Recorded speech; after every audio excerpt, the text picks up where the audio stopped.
اعوذ باللہ من الشیطان الرجیم، بسم اللہ الرحمن الرحیم۔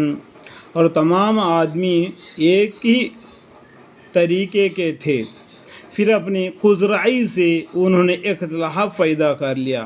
دیکھو اس کا اندازہ لگاؤ اور پیچھے کی طرف دیکھو۔ سب سے پہلا کس نے پیدا ہوئے تھے؟ آدم علیہ السلام۔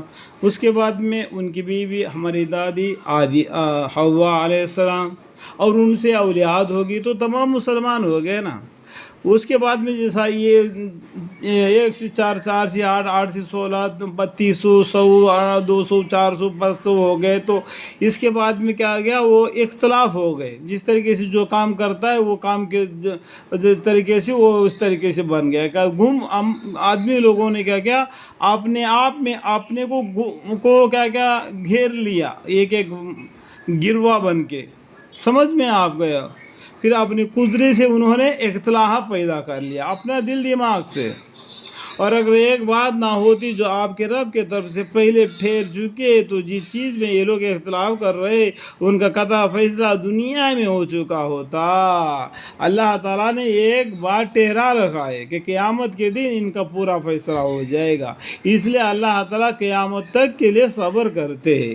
اور ایک یوں کہتے ہیں کہ ان پر ان کے رب کی طرف سے کوئی معجزہ کیوں نازل نہیں ہوا؟ سو آپ فرما دیجیے کہ غیب کی خبر صرف خدا کو ہے، مجھ کو نہیں۔ سو تم منتظر رہو، میں بھی تمہارے ساتھ منتظر ہوں۔ اس طریقے سے پیغمبر صلی اللہ علیہ وسلم نے ان کو جواب دیا، غیب کی خبر خدا کو ہے۔ اور جب ہم لوگوں کو بات اس کی کہ ان پر کوئی مصیبت پڑ چکی ہے، کسی نعمت کا مزہ چکھا دیتے تو فوراً ہماری آیتوں کے بارے میں شرارت کرنے لگتے ہیں۔ آپ کہہ دیجئے کہ اللہ تعالیٰ یہ شرارت کی سزا بہت جلد دے گا، با یقین ہمارے بھیجے ہوئے یعنی فرشتے تمہارے سب شرارتوں کو لکھ رہے ہیں۔ جو دو دائنے بھائی بیٹھے ہوئے فرشتے ہیں نا، نیکی اور بدی لکھ رہے جا رہے نام اعمال کو، ٹھیک ہے؟ وہ اللہ ایسا ہے کہ تم کو خشکی اور دریا میں لیے پھرتا ہے۔ خشکی مطلب سوکھا زمین، اور دریا مطلب پانی میں لے کر پھرتا ہے۔ یہاں تک کہ بعض اوقات جب تم کشتی میں سوار ہوتے ہو اور وہ کشتیاں لوگوں کو موافق ہوا کے ذریعہ سے لے کر چلتی اور وہ لوگ ان کے رفتار سے خوش ہوتے ہیں، یعنی ابھی تو موٹر ہے اور کشتیاں موٹر کے ذریعے چلتی ہے، اور پیچھے کی طرف موڑ کر دیکھو تو اس ٹائم پر کشتیاں نہیں تھی۔ اللہ کے حکم سے ہوا ادھر سے وہ اندر کو دریا کی طرف بھیجتا تاکہ مچھلیاں کو پکڑ لیتے، اور شام کو ہوا ادھر کو چلتا گھر کو آ جاتے تھے۔ اللہ کی مہربانی تھی۔ اللہ تعالیٰ نے کیا کیا؟ مہربان فرما دیا اس طریقے سے۔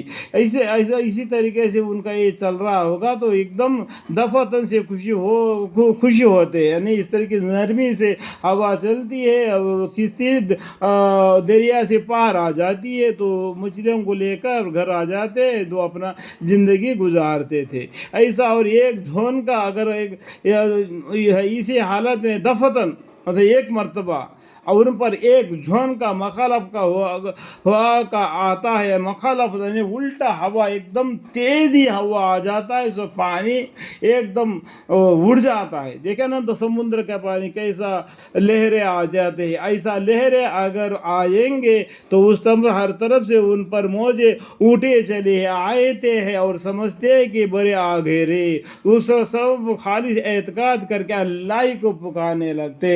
جتنے بھی کشتی میں بیٹھے سبھی یا اللہ ہمیں بچا، یا اللہ ہمیں بچا، اس طریقے سے اللہ کو پکارنے سے لگتے ہیں۔ اے اللہ اگر آپ ہم کو اس مصیبت سے بچا لے تو ہم ضرور حق ثنا سے محد بن جائیں گے، ضرور ہم آپ کے حکم کو مانیں گے، اسلام کو قبول کریں گے بول کے اس ٹائم پر وہ چلا پکار کر کہیں گے۔ اللہ تعالیٰ ان کو اسی مصیبت سے نکال کر زمین کی طرف لے آتا ہے۔ پھر جب اللہ تعالیٰ ان کو اس معلق سے بچا لیتا ہے تو فوراً ہی اس طرف ایک طرف زمین میں ناک کے سرکشی کرنے لگتے، فوراً ہی ایک دم زمین میں آنے ساتھ ہی اس حالت کو بھول جاتے جب پانی میں تھے، اس ٹائم پر اللہ کو پکارتے، یا اللہ ہمیں بچا کر کے۔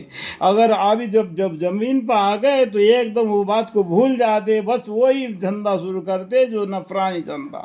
اگر اللہ تعالیٰ ان کو زمین میں دھنسا دے تو کیا کریں گے؟ پھر سمجھ میں آ گیا نا؟ اللہ جو چاہتا ہے کر سکتا ہے، لیکن اللہ سے ڈر کر رہنا بہتر ہے، اللہ سے ڈر کر رہنا بہتر ہے۔